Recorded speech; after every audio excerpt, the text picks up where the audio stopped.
Hi hello everyone. நீங்கள் உங்களோட traditional அவுட்ஃபிட்டுக்கு மேட்சிங்காக ஜிம்காஸ் தேடிட்டு இருக்கீங்களா? நம்ம பேஜில் இருக்குங்க, செக் பண்ணி பாருங்கள். ஒவ்வொரு ஜிம்காவும் ஒவ்வொரு டிசைனில் இருக்குது.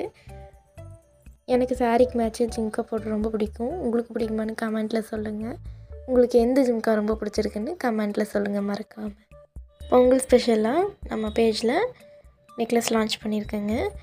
வீடியோக்கு கீழே ப்ளே பட்டனில் கொடுத்துருக்கேன், செக் பண்ணி பாருங்கள். உங்களுக்கு பிடிச்சிருக்கான்னு கமெண்ட்டில் சொல்லுங்கள். நீங்களும் இந்த மாதிரி அழகான ஜிம்காஸ்லாம் போடணுமா? மேலே வாட்ஸ்அப் நம்பர் கொடுத்துருக்கேன், டிஎம் பண்ணுங்கள். அப்புறம் ஒரு சின்ன இன்ஃபர்மேஷனுங்க, நம்ம பேஜில் கேஷ் ஆன் டெலிவரி இல்லைங்க. நிறைய பேர் கேட்குறீங்க, தெரியாதவங்களுக்காக தான் சொல்கிறேன். பிடிச்சவங்க கண்டிப்பாக ஒரு லைக் போடுங்க, எனக்கு ஒரு பூஸ்டப்பாக இருக்கும். வீடியோ லாஸ்ட் வரைக்கும் பாருங்கள். தேங்க்யூ. அப்புறம் ரீசெல்லர்ஸ் யாருனாவது பார்த்துட்டு இருந்தீங்கன்னா கண்டிப்பாக டிஎம் பண்ணுங்கள். நான் ப்ராடக்ட்ஸ் ரீசெல்லிங்கும் கொடுத்துட்ருக்கேங்க. தேங்க்யூ.